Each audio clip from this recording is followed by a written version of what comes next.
Okay, in this tutorial we are going to learn how to put borders around pictures and we're going to learn how to number pages. So I'm going to open my mag layout, and this was where we left it.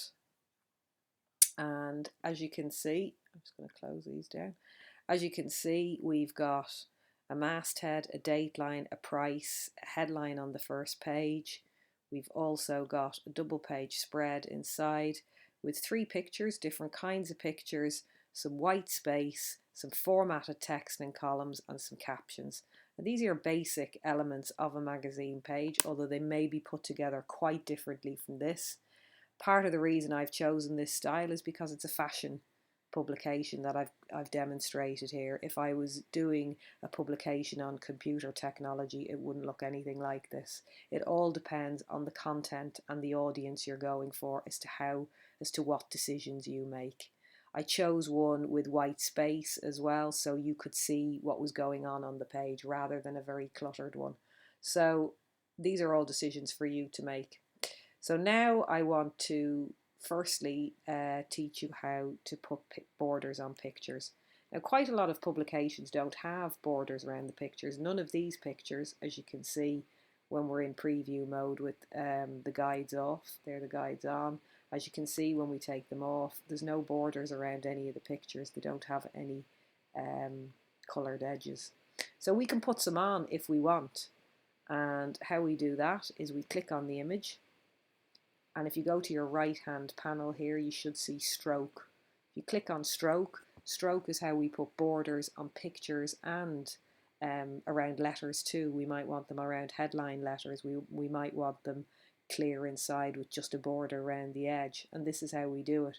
We click on the object if it's text or picture, and we go to stroke. And this is how big the border is. So at the minute it's set at 0, and you can have a very thin border of 2.25, and you could have a massive border of 100 points. So it's up to you how thick the border is. That depends. These joins here depend on the shape of your picture. I'm not going to just get into that now. This is just a straightforward picture border. Down here, so you can change. So if I do that, weight 1, 2, you can look at that picture and see that it is getting the border's getting much thicker. So you can go as big as you want. And if you make quite a big border by putting on, say, 50 or 40, you can see that it is eating into the picture if it gets too big. So you don't want the border to be huge because it does eat into the picture a bit. But on the other hand, if you've got quite a lot of space around the picture, you might want a really big border. So I'm just going to put a 1.1 on because that's normally what you would do. And you can see here, if I go to type, I've just put a solid line on, but you can have all sorts of borders. There's loads of different types, and you can try them all out and see what you like best. Usually it's better not to be too fancy with a border because all you're doing is taking attention away from the picture.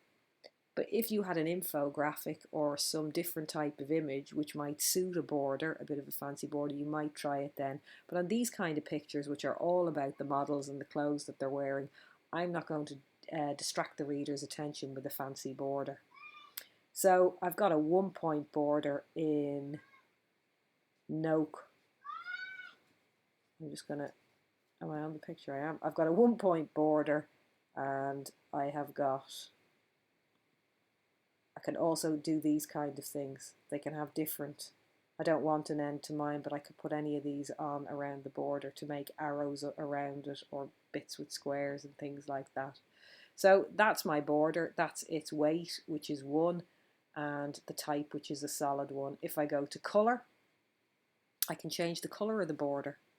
So these two boxes here, which are in swatches as well, you'll see these, and they're fairly self-explanatory. If that top one, if the one on top, which it is right now, is stroke, that means what you do affects the border. If you click on the bottom one, what you will do will affect what's inside it. So we want to change the stroke, so I could change it. We wouldn't change it to a white border, but you might want the border to be taken down in grey. Or you might go into swatches and do the same thing again. Swatches, if I click on that, I have the stroke panel is on top, and so I could go and change to magenta if I wanted, like that. Or remember, I've got all the themes I imported from this picture, so I might choose to put the pink from the picture there, or the yellow around the border, or the beige around the border, whichever. And then I might think it's not big enough, I want to make it bigger. So I go back to stroke and I put the border up, and then I can really see the colour of it. I can go back to my swatches and think, oh, I'll put the magenta on. Oh no, it's too big. Back to stroke, take it down to 2 points, but I can see it. So that's how you put a border on a picture and change the weight of the border and change the colour of the border by going to swatches and stroke, like that, or change the type of border it is. So I am actually going to take the border off this picture because I don't want one, which means I just need to take the weight down to 0. I don't need to go back into colour, I just take it off by putting weight down to 0. So that's fine. So that's borders, pretty easy to put on. Again, you can put borders all around letters as well. It doesn't really, it's all the same principle. You go into stroke and then you go into swatches to change the colour. If you go into colour, it will give you the colour of the actual object. It won't change it, it'll just give you the colour, but it will show you, like the other boxes do, whether stroke is on top or whether fill. That's fill, that's stroke. So it depends which one you're on. And it takes a bit of practice to get used to how this all operates on InDesign. So that's picture borders. The last thing I want to do on these pages is put some page numbers on them. So what I might do is, what I might do is have a number on every page. You might want that. Some magazines don't have numbers on every page. They only put them on some pages. So it's up to you. Personally, I think it's good to have page numbers on a magazine of a certain size, because how's anyone supposed to find what they're looking for in the magazine if it's of a big size? So it's a good practice to get into. So when you scroll down your pages, you might think, where do I want my page number? Do I want it at the bottom or the top? Do I want it in the corners here, or do I want it in the center, or do I want that up on the top of the page here? It all depends. Most magazines have their page numbers at the bottom, either in the center or at the edge. So I'm going to do them at the bottom. So the way we don't do it on the actual pages. We click on the right hand side on pages, and this is our pages panel. And you can see there the actual pages we've done, 1, 2 and 3. And there's actually 6 in total, but we haven't done the last 3. On the top here, the A master, and that's your master copy. So anything that you want to appear on all of your pages, you don't have to put it laboriously on each page. You just put it once on the master copy and it changes them all. So if I double click on the master copy, and it'll bring me up 2 facing pages, so I can do left and right, and I'm going to put page numbers on. So all I'm going to do is draw a box for a page number. So I'd go to T for my text tool. I'm going to put it down the bottom of the page,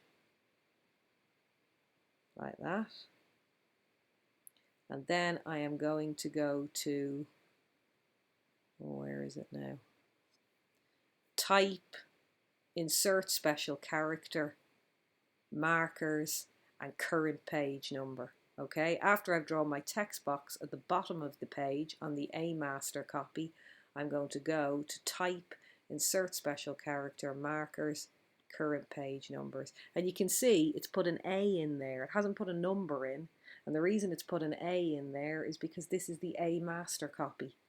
That's why it's put an A. So all I have to do is highlight that text, and I don't change it to a number. I leave it at A. It will convert it into a number, but I might want it to be a different size. I might want the page number to be 14 points, or I might want the page number to be 9 points and quite small. It all depends on what you're after. I might want it to be centered, in which case I'll come over here and center it in the middle of the page rather than at the edge of the page. So I'm going to leave it aligned left rather than center, but lots of publications do have it center. It's up to you. I'm going to leave it like that. I might make it bold. I can't on this font. If I wanted to change the font to Helvetica, I could then make it bold and the page number would be in bold. So it's entirely up to you. I can zoom in on it here as well, just like I can on my ordinary pages, and make sure that it's not too close to the bottom of the page. So I might want to pull it down, pull the box down slightly so there's a bit of a gap between the edge of the edge of the pages and the actual page number. So that's all I need to do.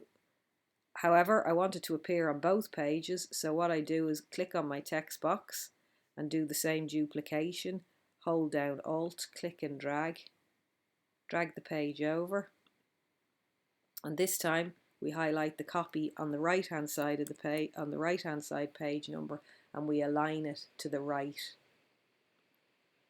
and that's the way it would appear on left and right pages, so that as you flick through a magazine, in the corner of each you will see the page number. If you had it centered, it wouldn't make any difference for left and right, but if you're going to have it at the edge, you need to change it align left or align right depending on which page. So that's the I've done that with the master copy.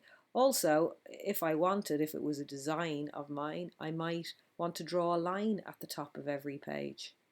To do that, I would take my line tool, which is on the left hand panel underneath text, click on it, hold down Alt and drag, and it'll draw you, oh no, that's not right actually, hold down Control, no, hold down Shift it must be, yes it is. So I'll just go back and do that again. You go, if you want to draw a line, if you want to draw a line anywhere on an InDesign page, if you click on the line tool and you just draw a line, it might draw it straight, but if your hand goes up or down like that, you can make the line a little bit off without realizing it. So the way to make sure you're drawing a straight line is to be clicked on the line tool, hold down Shift as it turns out, and then you can just do it any which way and it will always draw it straight. And you've got a straight line there. Up here tells you how big the line is. It's 1 point. You can make it, sorry, you don't want a 0 point because that's no line. You can make it half a point for a thinner line if you wanted. And if I wanted one of them for some reason on the top of every page, I would put it on this master copy along with my page number. So I'm also going to hold down Alt, click and drag and duplicate that line and place it on the other page. And that means, because it's on the master copy, all of the pages, all of the right and left pages would have lines on it, as well as page numbers. Now, I don't want that, so I'm going to take them off because I don't actually want a line across the top of mine.